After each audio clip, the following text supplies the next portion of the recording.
Olá, você está na TV Otimista. Eu sou Erivaldo Carvalho. Hoje vamos bater um papo com o consultor político Luiz Cláudio Ferreira Barbosa. Brasília, como o presidente Lula deverá fechar o primeiro semestre de seu terceiro mandato? Partidos políticos, o fenômeno das federações partidárias e a correlação de forças no Congresso Nacional.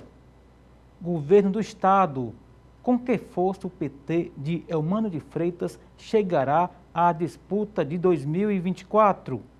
Ainda, Prefeitura de Fortaleza, o que está faltando para o governo José Sarto voltar a ser competitivo? Estas e outras questões a partir de agora no programa Política.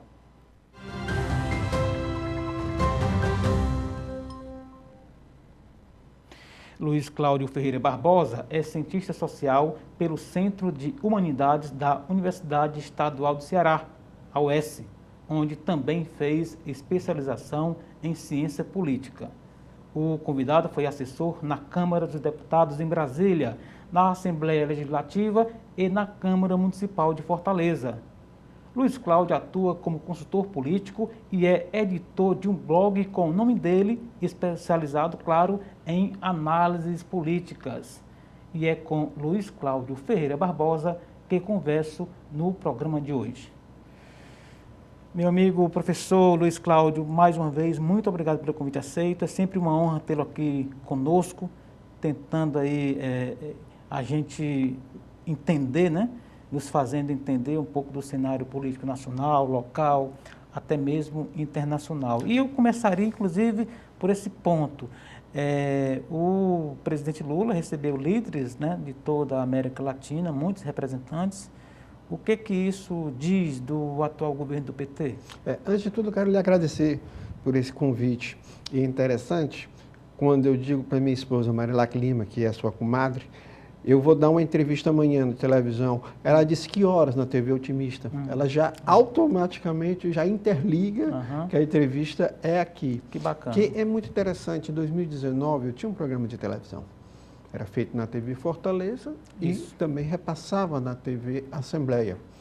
E é interessante, quando eu fiz a decisão de me retirar de um espaço público televisivo, eu disse para mim mesmo que tão cedo eu não voltaria.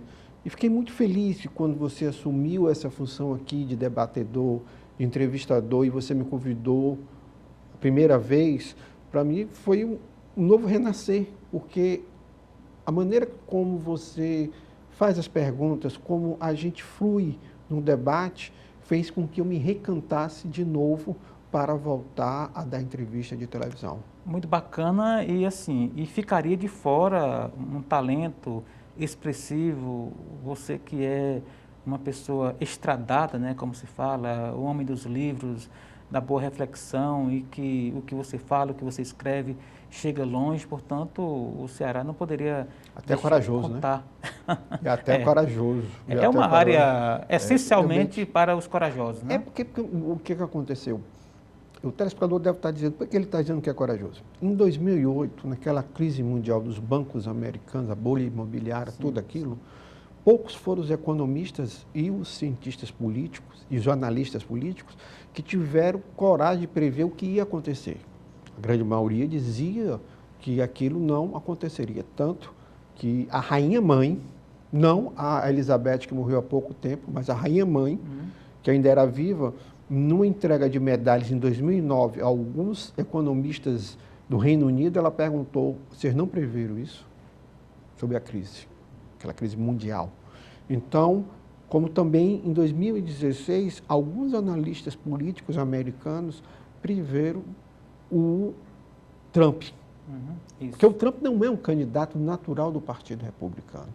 Ele simplesmente tomou de assalto o Partido Republicano, se lançou candidato e venceu. Diferente do Obama, querendo ou não, o Obama é uma cria do Partido Democrático, que foi galgando até chegar ao posto de presidente e antes disso um candidato do Partido Democrata. Mas voltando à sua pergunta, é importante, o Lula que tenta passar uma imagem de uma liderança internacional, ele de alguma maneira dar mais tempo a essa pauta do que a pauta da articulação política.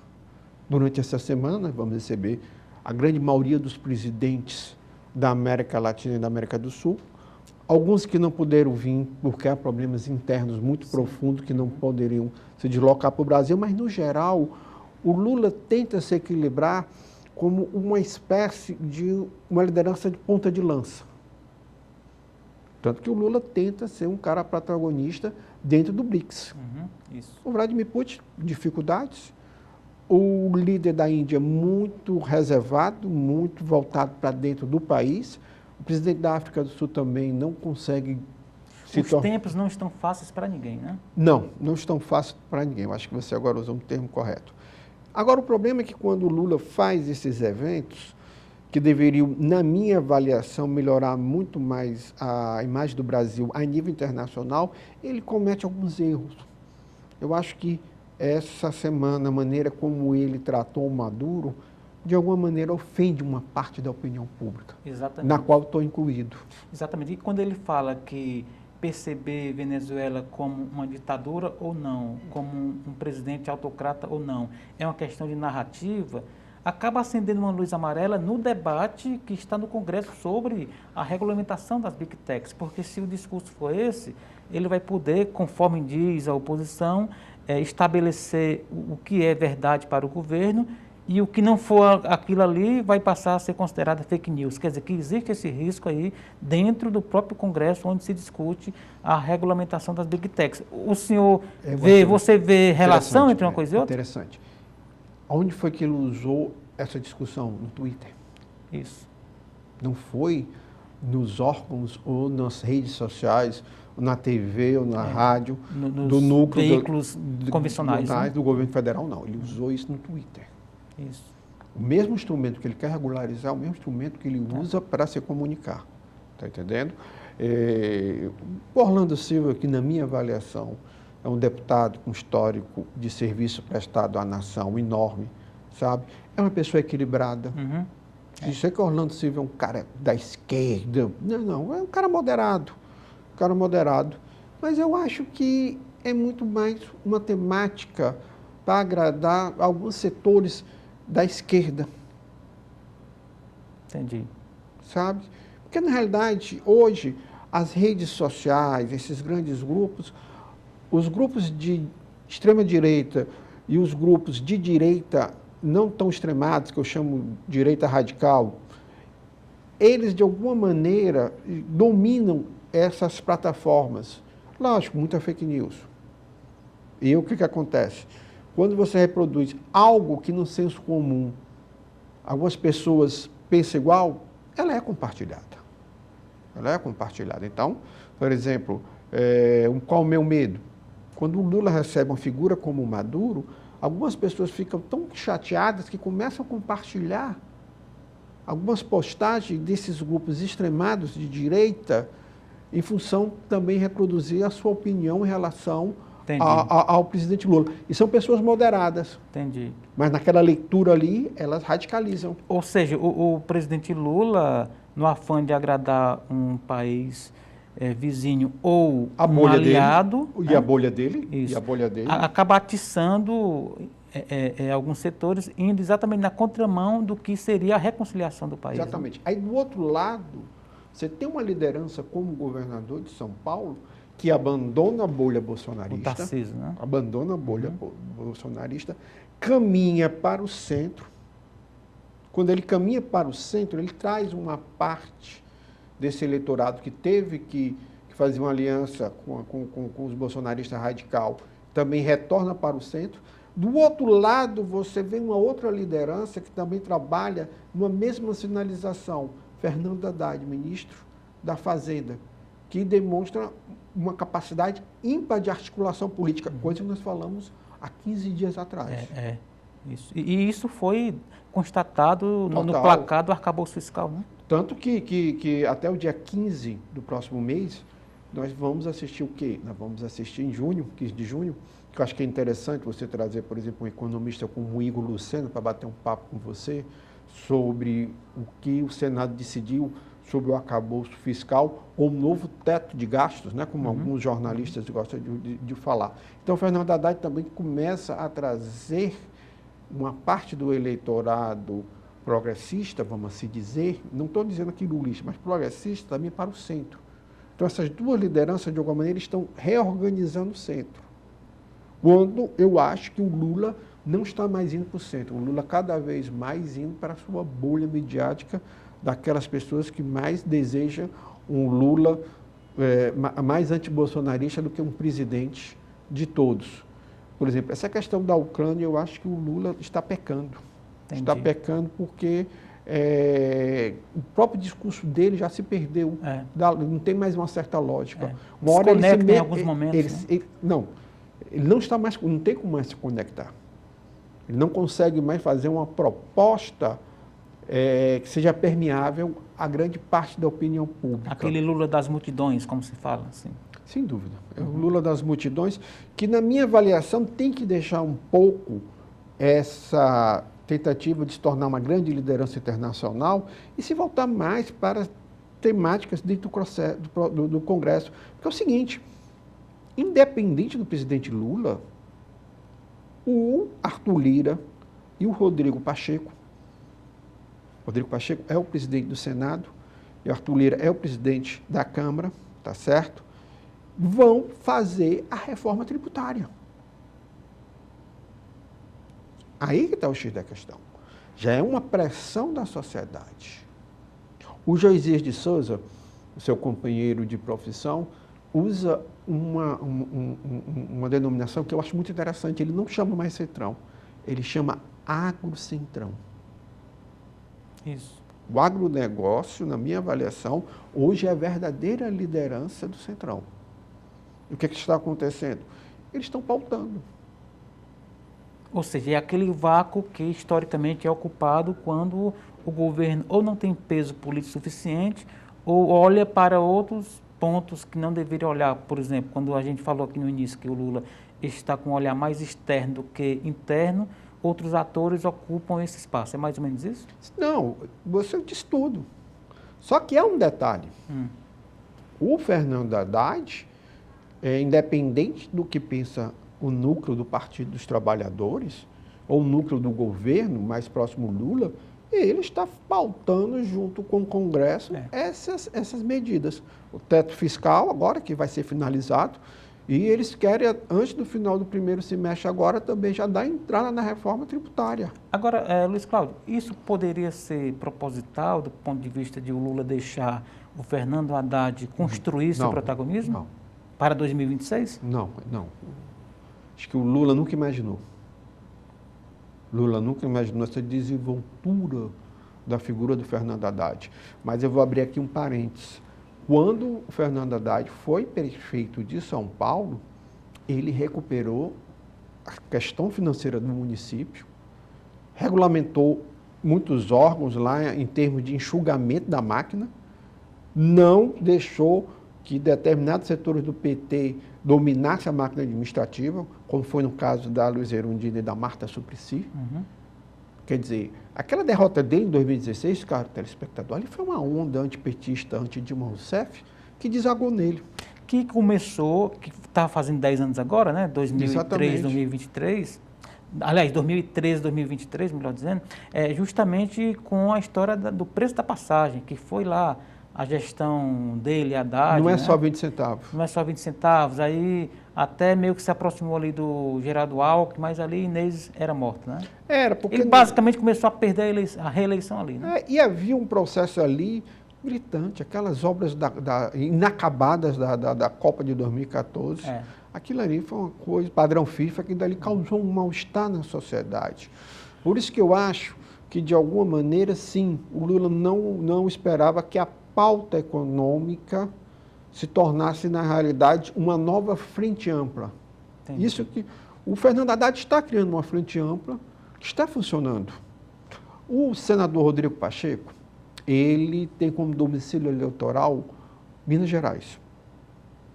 Só que, em 2022, ele apoiou a candidatura do partido dele, que era apoiado pelo Partido dos Trabalhadores. Passadas as eleições, ele retornou a Minas Gerais entre o mês de dezembro e janeiro. Ele notou a hostilidade das bases eleitorais dele, que na sua grande maioria votaram em Zema e votaram em Bolsonaro. Isso. As bases dele. Quer dizer, o eleitor de Minas Gerais que votou no Lula e votou no candidato do partido dele ao governo, o Calil, ex-prefeito de Belo Horizonte, esse não vota nele.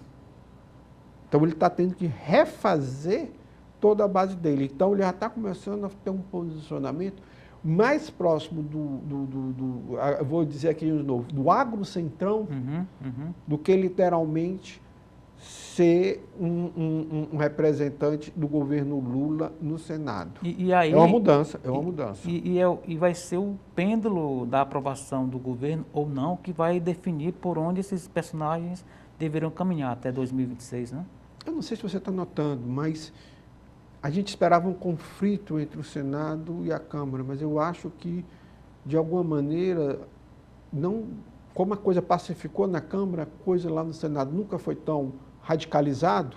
Então, quase tudo que está saindo da Câmara, que está passando pelo Senado, não é que dê um consenso, mas pontos de convergência muito fortes. Tanto que o teto de gasto não vai ser uma coisa tão discutida lá. Tanto que tem comissões lá que ela não vai nem passar, né? Ela já vai ter um meandro, o rito mais rápido do que a gente imaginava. E está previsto um roteiro para duas, né? A CAI, de Assuntos Econômicos, e a CCJ, que é básico, né? Não, depois de a plenário, né? Mas praticamente o que eu li foi que só pela CAI. Só pela CAI, né? E diretamente para o plenário. Então a coisa já foi encurtada. Esse mesmo ritual deverá ser feito também, na minha avaliação, pela reforma tributária. Eu acho que não vai ter muita debate, não. A gente pode dizer, concluindo o bloco, que a aprovação do arcabouço fiscal deve marcar, enquanto saldo legislativo, a atuação do governo e do Congresso nesse primeiro semestre? E a coroação de Arthur Lira. Entendi. Nós temos que parar com...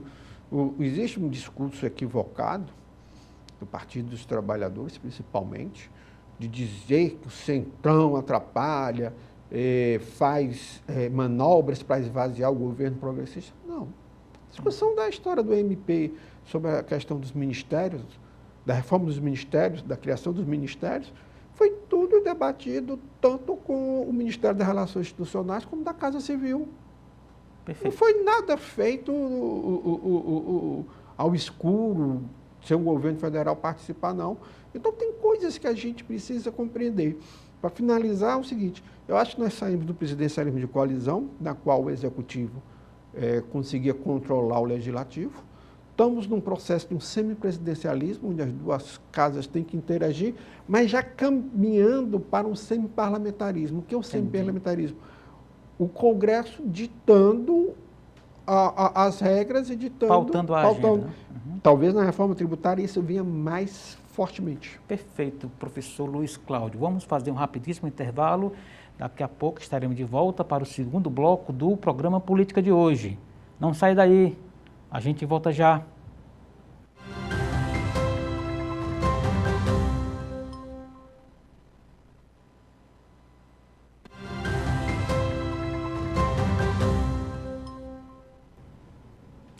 Estamos de volta para o segundo bloco do programa Política. Você está na TV Otimista, eu sou Erivaldo Carvalho. Aqui ao meu lado, o consultor político Luiz Cláudio Ferreira Barbosa, que também está nas redes sociais. Como é que faz, professor, para lhe encontrar? Eu acho que dois caminhos básicos, né? Primeiro é no Google, você coloca Luiz Cláudio Ferreira Barbosa com Z, Luiz com Z, que já puxa todas as minhas redes sociais. E eu acho que hoje a rede social que eu mais uso para fazer a publicitação dos meus textos, das minhas coisas, é o Instagram. @consultor político tudo junto, .ce.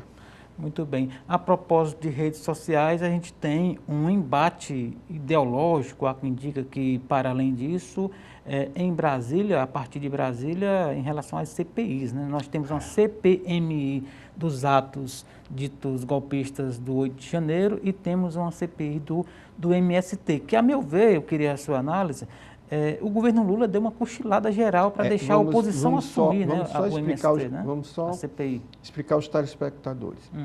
A CPI do dia 8 de janeiro... A CPMI, que inclui... Ela é a CPI, né? Senadores, né? Ela é conjunta, Senado e Câmara. Isso, mista, né? Mista. Já do MST, não. Isso. Ela é fruto da Câmara Federal. É esquizofrênico isso. Da questão do dia 8 de janeiro. É muito esquizofrênico, politicamente falando. Eu não entendo como você vê uma invasão ao Planalto, como foi aquele. No dia 9, 10 e 11 de janeiro, que era uma segunda, uma terça e uma quarta, o líder da Câmara e do Senado era para ter recolhido as assinaturas já até aberto. Se não fizesse isso em fevereiro, aberto uma CPI. O governo não foi atrás de abrir uma CPI. Mas o governo estava surfando ali na opinião pública, né? Não, tudo bem. Os caras foram lá, quebradeira, tarará, Aí eu vou fazer aqui um elogio a um deputado federal cearense. Eu não estou querendo entrar no mérito do discurso dele. Mas o André Fernandes foi corajoso. Botou a pasta debaixo do braço e começou a pegar assinaturas. Saiu batendo em porta do gabinete. Vi muita gente, somente da área de comunicação do Estado do Ceará, jornalista, ridicularizando o rapaz, e eu chamei a atenção, disse, cuidado, daqui a pouco vocês vão ter que pautar ele, porque ele vai ser pautado pela rede nacional. Quando você é pautado pela rede nacional, você automaticamente acaba também pautando as redes. De lá para cá. O efeito cascata. O que aconteceu? Quando a gente começa a ver a oposição pedindo a CPI, a oposição que deveria estar acuada, recuada, sendo atacada, pedindo a CPI. Aí vem aquela questão da CNN, que eu acho que ali literalmente... A imagem lá do G. Dias, né? Ali literalmente forçou a abertura. Entendi. Do outro lado, o que acontece? Você tem um Alexandre Padilha da Relação Institucional que não consegue dialogar com o Rui Costa. É muito nítido isso. Sim. Tem uma terceira figura também que para mim não faz parte da equação, que é a primeira-dama, a Janja, que pauta a agenda do Lula. Eu acho isso um absurdo. Eu, Luiz Cláudio Ferreira Barbosa, consultor político e sociólogo, acho isso um absurdo. Ela quer ajudar, mas acaba atrapalhando. Não, ela isso que você fala? Ela atrapalha. Toda vez que nós vemos um presidente onde a família interfere, não termina bem. Bolsonaro foi um exemplo clássico. Lula está também no mesmo caminho. O núcleo ali próximo a ele, que fechou ele, brindou ele, o deputado federal, presidente do MDB do Estado do Ceará, ex-ministro do primeiro mandato do Lula, disse que não consegue conversar com o Lula. Dizem que os pitacos são verdadeiras ordens, né, dela. São. Então as coisas ali começam a demonstrar que não está funcionando. Aí vem a CPI do MST. Eu também acho que isso é entre nós. Eu acho que a questão da reforma agrária, ela já não é mais a mesma discussão dos anos 80, 90 do século passado. Não é mais reforma. Coisas que nós compactuamos, defendíamos que o agricultor familiar, o pessoal tinha que ter um espaço, tá entendendo? Devia ter condições de ter a sua própria terra. Né? Autossustento, etc. O processo do agronegócio, que hoje é quem dá o crescimento econômico do Brasil, quem pauta, não é a indústria, não é o comércio. Sustenta a balança comercial. Você tem uma ideia, o economista Alfredo Marques aqui do Ceará, do IPEC, fez um relatório sobre o crescimento do Estado do Ceará. Alfredo Pessoa, né? Marcos Desculpa, Alfredo Pessoa. Marcos Pessoa, mas Alfredo Pessoa. Mas ele é mais conhecido como Alfredo Pessoa. Fez um estudo, o PIB do Ceará não só cresceu muito baixo, e só não foi negativo por causa do agronegócio de 2021 para 2022 cresceu 7%, quase 10%. Quer dizer, é um grupo no estado do Ceará que, só entre nós, me perdoe. Lúcio nem tanto, Lúcio já foi há 20 anos atrás, mas nem CID 2, que foi de 2010 a 2014. Camilo 1, Camilo 2 e agora é humano colocar esse grupo como prioridade para debater questões econômicas e incentivos. Que eu acho um erro, não é Humano de Freitas. Eu acho que ele dá muito mais abertura para a discussão da questão da agricultura familiar, que eu defendo também. Mas eu acho que há espaço para que outros grupos também... Tem a ver com a origem política do governador? Todas, eu acho que sim. Eu acho que sim. Porque tanto também no governo Cid, essa área também foi dominada pelo Partido dos Trabalhadores. Então, eu acho que sim, ela foi. Tanto que você tem uma bancada de 3 deputados estaduais só original da agricultura familiar. Infra, né? Da agricultura familiar. Exatamente. Mas, voltando ao que a gente está conversando, a questão do MST é o que seria hoje essa reforma agrária? Não é só mais entregar a terra. É um planejamento, está entendendo? Um trabalho coletivo de várias famílias, era uma cooperativa, está entendendo? Saber se o produto vai ser direcionado para qual público. Porque não é só mais hoje você chegar e plantar. Hoje há um investimento muito forte, inclusive da agricultura familiar, no chamado produto orgânico, né? Que tem ali um valor de tabela diferenciada, etc. Né? Mas é um público de classe média, né? Que consome. A um gourmetização, né? não é todo mundo que consome, não. É um preço acima da média. Você chega aqui no sul do Piauí, ali vizinho Tocantins, Goiás e tal, desenvolvimento. Daqui a alguns anos nós vamos ver várias mentes pensantes do Ceará se mudando para o sul do Piauí. Você chega na região central do Brasil, você fica pasmado. Cidades pequenas e médias, limpas, bonitas, as pessoas vivendo e trabalhando em função do agronegócio. Ali já é a fronteira do semiárido com o Cerrado, né? O Cerrado, o próprio Pantanal. Isso. Então, o que acontece? Você já vê uma mudança de perfil. Daqui a alguns anos, a região centro-oeste vai estar mais parecida com a região sul, em termos de desenvolvimento humano, do que com a própria região sudeste, que tem uma economia muito mais complexa. Sim, claro. Então, o que eu acredito? A gente tem que começar a analisar que, quando o governo permitiu que o MST invadisse, criasse um alvoroço, aquilo foi muito ruim. Porque só entre nós, o cara que tem uma propriedade, ele tem medo. Pô, chegar aqui, amanhecer, em frente da minha casa, na minha fazenda, produtivo, o pessoal do MST. São todas essas discussões que precisam ser feitas. Aí você tem a discussão da ecologia. Essa discussão da Petrobras, junto com o Ministério de Minas e Energias, junto com o Ministério do Meio Ambiente, da qual o IBAMA está interligado. E esvaziando a aliada marina, né? Total. Ele foi um esvaziamento coordenado pelo Planalto. Isso. Porque ninguém me tira que aquilo dali foi uma coisa só da cabeça do, como eu chamo, né? O José de Souza chama do agro centrão, não. Ali foi toda uma questão coordenada. Mas quando você começa a ler sobre a discussão, o que era discutido no final dos anos 2000, começo dos anos 2010, sobre a exploração naquela região, tá entendendo? Não cabe mais hoje. Primeiro, não é perto da terra, é mais em alto mar, distante. Hoje a Petrobras tem uma tecnologia bastante avançada para explorar e tirar esse petróleo. Não abalaria a questão ecológica. Entendi. Pelo contrário, iria irrigar economicamente toda aquela região. Porque você cria toda uma cadeia produtiva que ajuda. Então, são coisas que a gente tem que pensar e repensar, está entendendo? A Marina ela tem uma visão ecológica muito tradicionalista, que é a preservação da natureza no estado natural dela. Entendi. Olha só que o português que eu estou usando. É um pouco aquele estereótipo de abraçar a árvore, né? Um pouco assim. Que era interessante isso nos anos 80 e 90. Mas, por exemplo, quando você pega, por exemplo, o Partido Verde na Alemanha, cara, ele avançou.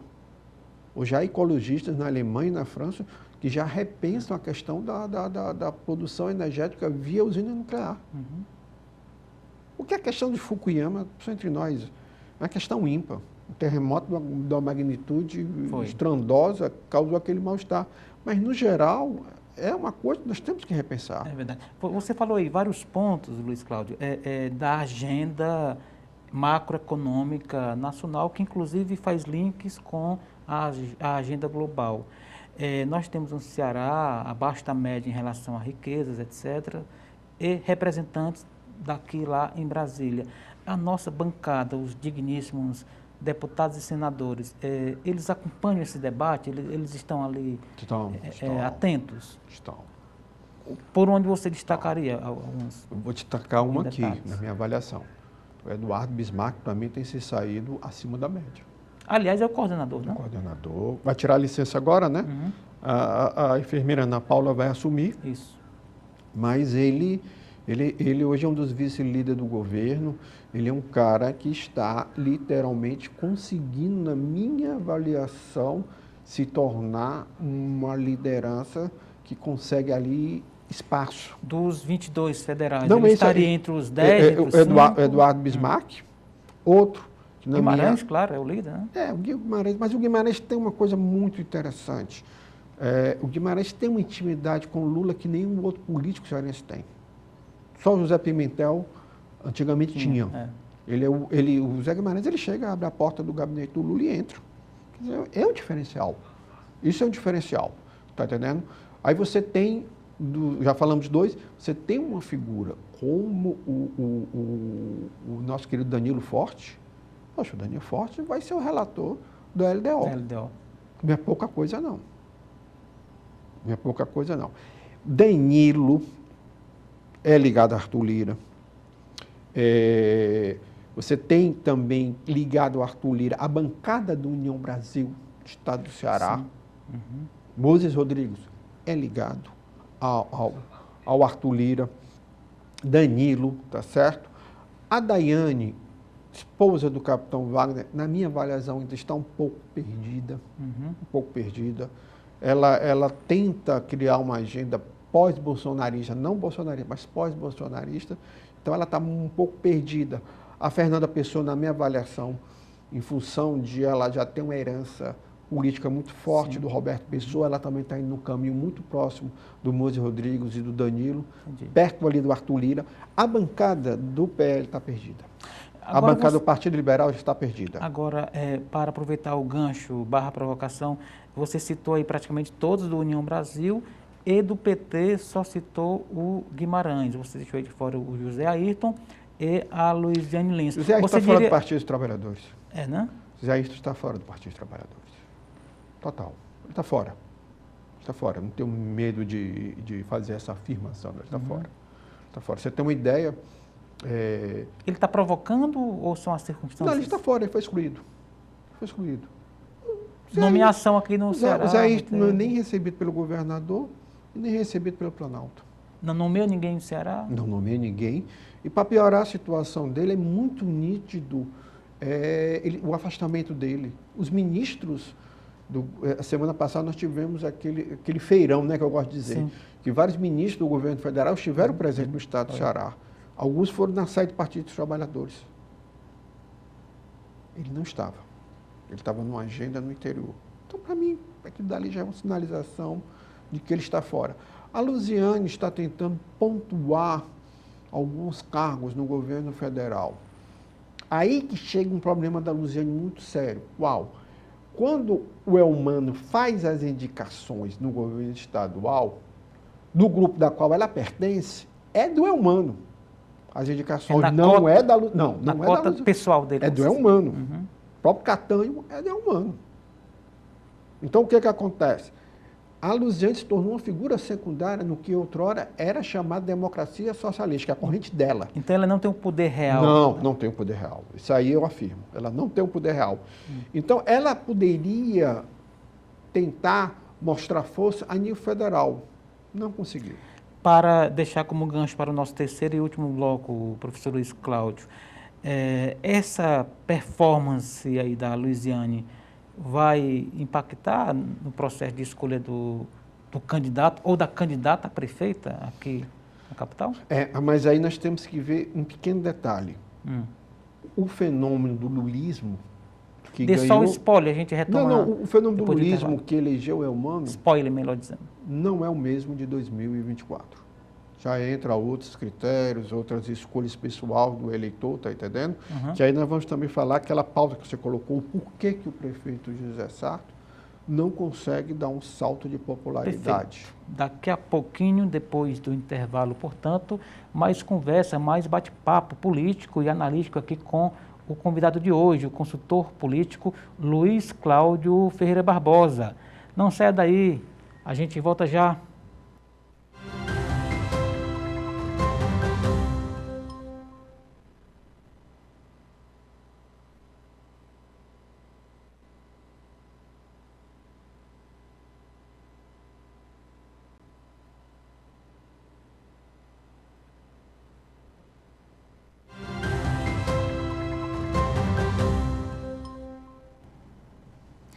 Estamos de volta para o terceiro e último bloco do programa Política de hoje. Você está na TV Otimista, eu sou Erivaldo Carvalho.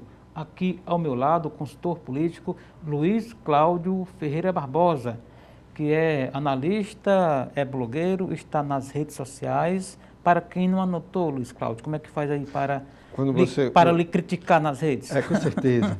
Quando você quiser dar um de retros, né? Falar mal de mim, você vai no Google, coloca Luiz com Z, Luiz Cláudio Ferreira Barbosa, que sai todas as minhas redes sociais, minhas reportagens, tudo. E vá lá no Instagram, consultorpolitico.ce. @ né? consultorpolitico.ce. A gente, no bloco anterior, Luiz Cláudio, falou de alguns deputados federais, né?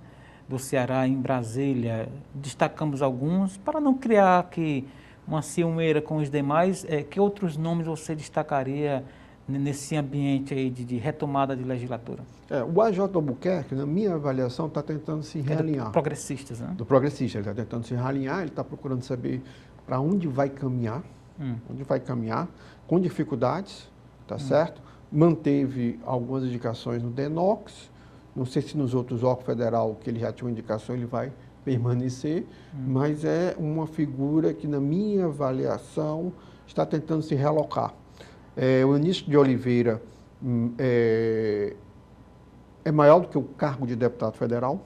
O Eunício tem uma história no Congresso como um todo. Chegou a ser presidente do Senado. Conseguiu um cargo agora no DENIT, mas muito mais em função da ligação pessoal dele com o Renan Calheiros do que eu mesmo, ele foi lá e pedir. Eu acho que o Eunício está um pouco naquela posição, esperando para ser chamado. Ele não está indo atrás. Esse momento vai chegar? Sim, sem dúvida. A bancada do PL é uma bancada que, literalmente, uma parte está no governo federal. Yuri do Paredão é governista. Júnior Mano é da base do governo estadual e federal, na minha avaliação, tá certo? O Matheus Noronha também está na base do governo federal, também do governo estadual. Só o Jaziel, pastor Jaziel, e o André Fernandes, que na minha avaliação dos 5, é que estão na oposição. Entendi. Esses 3, eu acho que quando tiver uma fusão, um partido novo, eu acho que eles saem. A gente fala agora, para completar o circuito, do PSD, né? Sim. Do Célio. Sim. Do na minha avaliação, após a derrota na chapa de Roberto Cláudio e na tentativa de adentrar o governo estadual, eu acho que o Domingos Filho, Domingos Filho, que já foi presidente da Assembleia, vice-governador e outros cargos, queimou o capital político. O Célio, na minha avaliação, ninguém está anotando isso, mas é o cara que mais vota com o governo federal. Ele está trabalhando, na minha avaliação, uma espécie de candidato que apoia o governo federal, entendendo? Mas não é petista. Então ele está trabalhando bem. Porque é interessante, partidos como PCdoB e PSB não tem mais representante, nem PV, aqui no estado do Ceará. Então, eles acabam sendo aquele representante não petista da base governista do Lula. O Luiz Gastão representa a FEComércio a nível nacional. É uma corporação. É uma corporação. E eu acho que, na minha avaliação, se o Luiz Gastão, que já é um homem inteligente, ele vai aproveitar esse momento de crescimento do Tarcísio de Freitas e se tornar uma liderança de ponta de defesa dele. Por quê?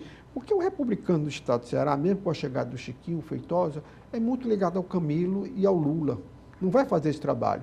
Mas como o PSD é um dos partidos da base do Tarcísio de Freitas, e se ele for candidato a presidente, é um dos partidos que vai apoiá-lo, se não for o partido mãe dele, né? Da candidatura força dele, lá com o Kassab, né? Com o Kassab. Então, eu acho que o Luiz Gastão deveria fazer esse gancho. E do outro lado, você tem o Domingos Neto, que está ali um pouco também em função do pai, procurando se recolocar. Tentou entrar também na base do governo estadual, mas as portas estão fechadas para os dois. Já foi forte, relator do orçamento, etc. Mas ainda é um cara com trânsito livre em Brasília. A bancada do PDT. Vamos lá. O Robério está numa secretaria. O Robério trabalha 24 horas. É um cara que está em Fortaleza, no Ceará, mas também está em Brasília. Nós falamos do Eduardo Bismarck, no último bloco, sim, como ele cresceu. O André Figueiredo é uma liderança nacional. Ele é o presidente interino hoje do Partido Democrático Trabalhista, está do lado ali do Carlos Lupe e agora, nos próximos dias, vai se tornar o líder do blocão do Arthur Lira. O cara do PSB de Pernambuco vai sair e ele vai entrar. Porque é um rodízio. É um rodízio. E depois me parece que é o PSB, né? O ex-secretário de Educação de Sobral, o Leônidas? Não, não é o ex-prefeito, não. Edivaldo, né? Sim, Edivan Alencar. Edivan Alencar. Cara, o Edivan está no trabalho de crescimento. Ele tem umas pautas dele muito interessantes. Está entrando numa pauta que outrora eu acho que deveria ser do Partido Socialista da Liberdade, o PSOL, aqui do Ceará, que não tem um representante a nível federal, sobre a questão dos direitos dos homossexuais. Eu acho que ele está dando uma ênfase muito grande agora nesse segundo mandato. O Leônidas ficou um cara refém de uma circunstância muito complicada, né? Ele é um cara suplente, então, de uma hora para outra, ele não sabe se fica ou não no cargo. O Roberto não pode vir a assumir por aí e tal. Eu acho que nós falamos de todos os federais, eu acho que nós não esquecemos nenhum. E como que essas forças vão se agrupar, Luiz Cláudio, olhando para 2024? Porque a gente tem aqui a capital, mas temos municípios polo, forças, mesmo que secundárias, que se distribuem ali, uma no litoral, que é o caso aqui dessa parte do litoral, mais com o PL, já tem outros que atuam no Cariri. Como que essas forças deverão se organizar para 2024? É interessante isso. Se você me perguntasse isso, por exemplo, as eleições municipais do próximo ano, 2024, se você me perguntasse isso em 2019, eu iria falar que as lideranças regionais, estaduais, elas iriam fazer os seus rearranjos de acordo com seus interesses. Isso não existe mais em 2024. Telespectador, as federações partidárias e as direções nacionais dos partidos que não fazem parte de uma federação, elas estão ditando o que as lideranças regionais devem fazer. Vamos dar um exemplo. Nas próximas horas vai surgir a federação MDB e PSDB, junto com Cidadania. Porque a federação PSDB e Cidadania já existe. O MDB só seria incorporado. Isso acontecendo, aqui quem que vai ser a liderança máxima? É o senador Eunício de Oliveira. Assim como a nível nacional, a liderança máxima será Baleia Rossi, presidente nacional do MDB. Ou seja, as federações, elas mudam a feição. Elas vão enxugar a quantidade de partidos também? Não só enxugar, como elas interferem nas questões regionais. Se automaticamente, você pega, por exemplo, uma federação partidária que não está existindo no papel, União Brasil e Progressista, mas eu acho que esses dois partidos, a nível de grandes municípios, eu acho que eles vão afunilar. Eles vão afunilar porque eles têm muito identidade. E por aí vai. Então, onde é que eu quero chegar? Algumas coisas vão mudar. Por exemplo, na minha avaliação, que eu fiz alguns meses atrás, aqui, eu dava certo a ida do Ciro Gomes para o PSDB. Refaço isso. Com essa federação MDB e ele não PSDB, vai ter espaço lá? Né? Não tem mais não. Ele não tinha condições de conviver aqui com o Eunício de Oliveira e nem ele tem condições de conviver a nível nacional com Michel Temer e Baleia Rossi. São arquirrivais, o Ciro e o Eunício, né? E também com Michel Temer e Baleia Rossi. Eles permutam muito processo, né? Então, Então aconteceu um fato interessante. Ciro Gomes vai ter que ficar no PDT. Tanto que naquele encontro que o Roberto Cláudio organizou pelo PDT Municipal de Fortaleza, ele não só estava presente, como ele fortaleceu a permanência do André Figueiredo na presidência estadual até o final desse ano, e como ele já começa a bater de frente com o irmão, Cid Gomes. Ali não tem mais liga. O Cid fica no PDT? Lógico que não. Ele disse que fica. Não. Está até querendo fazer filiações, O senador etc. Cid Gomes, ele está tentando criar cada vez mais um aporte junto ao grupo do Elmano de Freitas, que não gosta dele. Dentro do núcleo do Elmano de Freitas, há um sentimento anti-Ciro e anti-Cid. Que não diferencia. Acaba contaminando não diferencia. Não existe Ferreira Gomes bom e Ferreira Gomes mau. Não existe. Não existe. Aí, esse é um erro estratégico do Cid muito profundamente. Aí você pega Conim, presidente estadual do Partido dos Trabalhadores do Estado do Ceará. Você pega o Catanho. Você pega o Arthur Bruno. Você pega o Max Quintino. Guimarães.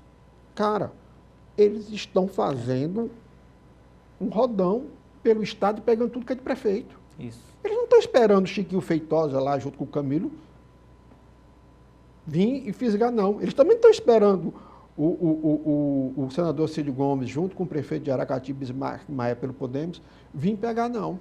Quer dizer, existem fraturas dentro da base governista, existem disputas desses três blocos muito nitidamente. Quer dizer, no interior, não vai ser o grupo do capitão Wagner e na região metropolitana que vai ser oposição ao Humano, não. Vai ser, pelo contrário, blocos que são parte do governo, está entendendo, que vão se degladiar. Aí que está o X da questão. Essa permanência do Ciro no PDT, vai criar um ambiente tão hostil ao Cid e ao Ivo que eles não vão ter condições de ficar. Isso é muito notório na minha avaliação. Sobre a figura do prefeito Sarto, José Sarto. É interessante. Ele, todo mês, toda semana, ele tem uma pauta de inauguração de obras fantástica. Só que essas obras já caíram no cotidiano do cidadão fortalezense. Entendi. Hoje, inaugurar uma avenida, inaugurar um bloco de casas, inaugurar como se uma areninha... diz, virou paisagem, né? Já virou porque já está dentro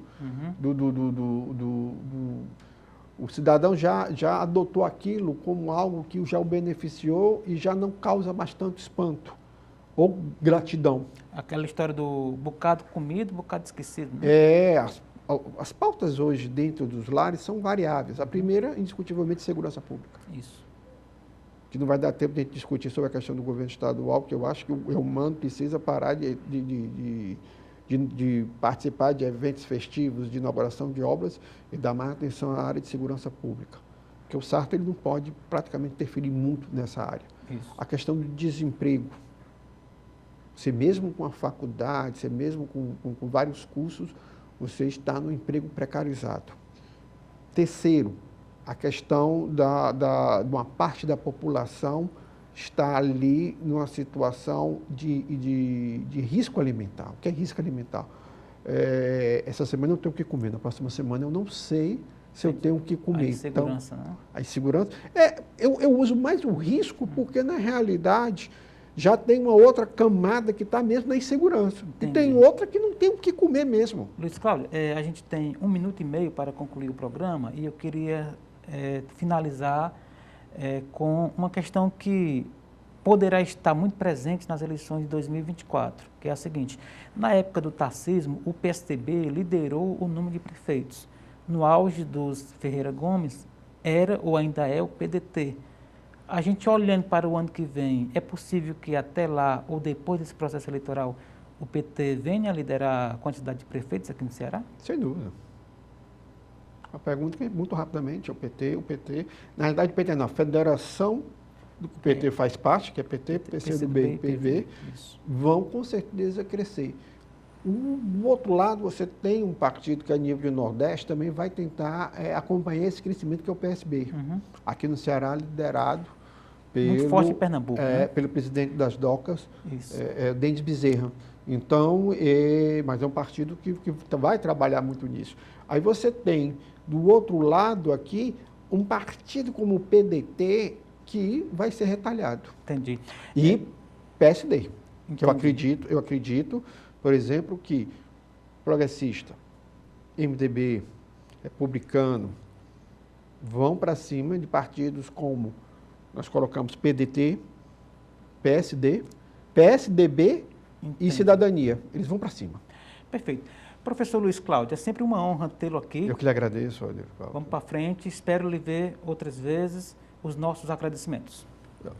Uma das coisas que eu acho mais importante, que sempre você me convida aqui, é que não só essa troca de ideias, mas como o nível de acerto do que nós discutimos aqui chega a ultrapassar 85%. Muito bem. Esse foi um levantamento que a minha consultoria LCFB fez dos últimos programas que nós fizemos.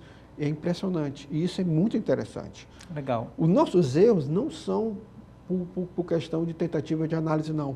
São por mudanças que acontecem no processo e automaticamente as coisas mudam.